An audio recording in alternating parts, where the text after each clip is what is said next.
Hi everyone, welcome to our channel. Let's learn daily. இந்த video நம்ம என்ன பார்க்க போறோம் அப்படினா crochet stitches எல்லாத்தையுமே பேசிக்ல இருந்து ஃபர்ஸ்ட் பார்க்க போறோம். சோ ஆல்ரெடி previous வீடியோல என்னென்ன மெட்டீரியல்ஸ்லாம் தேவை அப்படினு சொல்லி காட்டியிருந்தேன். சோ அந்த things எல்லாத்தையுமே வாங்கிக்கோங்க. இந்த வீடியோல நம்ம என்ன பார்க்க போறோம் அப்படினா ஃபர்ஸ்ட் ஸ்டிட்ச் எப்படி ஸ்டார்ட் பண்றது அப்படின்றது நம்ம ஆல்ரெடி செயின் ஸ்டிட்ச் அந்த வீடியோல சொல்லி கொடுத்திருந்தேன். அகைன் ஒரு தடவை சொல்லி கொடுத்துட்டு அடுத்து சிங்கிள் crochetக்கு வந்து போறேன். ஓகேவா? சோ ஃபர்ஸ்ட் நம்ம பழகுனது வந்து chain stitch. So chain stitch எப்படி போடுவோம்? So ஒரு லூப் ஃபார்ம் பண்ணனும். சோ அந்த லூப்பை டைட்டா இழுத்துட்டு உள்ள உங்களுடைய நீடில போட்றணும். உங்களுடைய ஹூக்க போட்டு கீழ உள்ளத இந்த இதை இழுத்தீங்கன்னா டைட் ஆயிரும். டைட் ஆனதுக்கு அப்புறம் இந்த ரெண்டு ஃபிங்கர்ல கீழ உள்ள த்ரெட்டையும் இத சுத்தி வர இன்னொரு த்ரெட்டையும் பிடிச்சுக்கோங்க. சேம் ரன்னிங் த்ரெட் தான் இது. இப்படி ஹோல்ட் பண்ணிட்டீங்கன்னா டைட்டா பிடிச்சுக்கலாம். சோ அப்போ இந்த இடத்துல டைட்டா இருக்கணும். இங்க டைட்டா இருக்கணும். இது கொஞ்சம் லூசா இருக்கணும். அப்பதான் உங்களுக்கு வந்து இத இப்படி ரொட்டேட் பண்ணி இழுக்க கரெக்ட்டா இருக்கும். ஓகேவா? சோ ஃபர்ஸ்ட் ஸ்டிட்ச் எப்படி போடணும்? உள்ள கூடி விட்டு இப்படி எடுக்கணும். 1 2 3 4 5 6 7 8 9 10. நான் இப்ப 10 ஸ்டிச்சஸ் வச்சு உங்களுக்கு போட்டு காட்ட போறேன். சோ 10 போட்டுட்டேன்.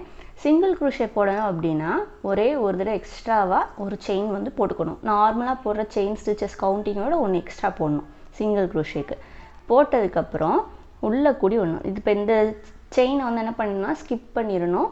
இதுக்கு அடுத்து இருக்கிற செயினை தான் நம்ம வந்து உள்ள விடணும். சோ அப்போ இதுக்குள்ள விட்டு இந்த ரன்னிங் த்ரெட் இருக்கு பாத்தீங்களா? சோ அதை இழுக்கணும். கீழ இந்த ஸ்டிட்சை வந்து ஹோல்ட் பண்ணி இழுத்துக்கோங்க. சோ இப்ப ஹோல்ட் பண்ணிட்டீங்கன்னா மேலே ரெண்டு லூப் இருக்கும். இப்ப இதுக்குள்ள கூடி எடுத்துறணும். சோ இதுதான் சிங்கிள் crochet. சோ இதே மாதிரி தான் ஃபுல்லா போட போறோம். வாங்க எப்படி போடலாம்னு பாப்போம். சோ இப்ப நெக்ஸ்ட் இருக்க ஸ்டிட்சுக்குள்ள உள்ள விடணும். மேலே இருக்க லூப் ரன்னிங் ஆனது எடுத்து ஒரு லூப் ஃபார்ம் பண்ணனும். இப்போ உள்ள கூடி விட்டீங்க அப்படினா இன்னொரு செயின் கிடைச்சிரும். சோ இதே மாதிரி உள்ள கூடி மேலே உள்ள த்ரெட்டை இழுக்கணும். ஹோல் த்ரெட் குள்ள கூடி விட்டு எடுத்துறணும். அகைன் உள்ள விடுங்க. மேலே உள்ளத பிடிச்சு இழுங்க. உள்ள கூடி எடுத்துறணும். அகைன் உள்ள விடுங்க. மேலே உள்ளத பிடிச்சு இழுக்கணும். உள்ள கூடி எடுத்துறணும். அகைன் உள்ள இழுத்து இதே மாதிரியே போடலாம். சோ சிங்கிள் crochet வச்சு தான் மோஸ்ட்லி நிறைய டால்ஸ் எல்லாமே செய்வோம். சோ அதனால இது வந்து ரொம்ப முக்கியமானது. சிங்கிள் அப்படின்றனால ஒரே ஒரு லூப் மட்டும் நம்ம இழுத்து அதுல இருந்து அடுத்த ரெண்டு கொண்டு வந்திருக்கோம். அடுத்த double crochet, half double crochet எல்லாம் வரும். சோ அதெல்லாம் அடுத்ததுல பாப்போம். இன்னைக்குரிய வீடியோல நம்ம என்ன பண்ணிருக்கோம் அப்படினா உங்களுடைய செயின் ஸ்டிட்ச் போட்டுட்டு செயின் ஸ்டிட்ச்ல இருந்து சிங்கிள் crochet எப்படி போடுறது அப்படினு சொல்லி பார்த்திருக்கோம். சோ இதுதான் உங்களுடைய சிங்கிள் crochet நமக்கு கிடைச்சது. சோ இந்த மாதிரி தான் கிடைக்கும். ஓகேவா? சோ இதுதான் சிங்கிள் crochet. சோ மறக்காம இத ட்ரை பண்ணி பாருங்க. இதுதான் நம்மளுடைய டால்க்கு எல்லாத்துக்குமே பேசிக். சோ உங்களுக்கு அந்நேரத்துல வந்து வேற ஸ்டிச்சஸ் போட மாட்டோம். செயின் ஸ்டிட்ச் பேஸ் கவுண்டிங் போட்டுட்டு இதுல இருந்தா ஸ்டார்ட் பண்ணுவோம். ஓகேவா? சோ அதனால கண்டிப்பா இத ட்ரை பண்ணி பாருங்க. த்ரெட் இந்த பிடிக்கிறது கீழ உள்ளத நல்லா டைட்டாவும் மேலே உள்ளத கொஞ்சம் லூசாவும் பிடிச்சீங்கன்னா உள்ள விட்டு எடுக்க ஈஸியா இருக்கும். அப்படி இல்லனா உங்களுக்கு தான் கஷ்டமா இருக்கும். சோ அத மட்டும் கரெக்ட்டா பாத்துக்கோங்க.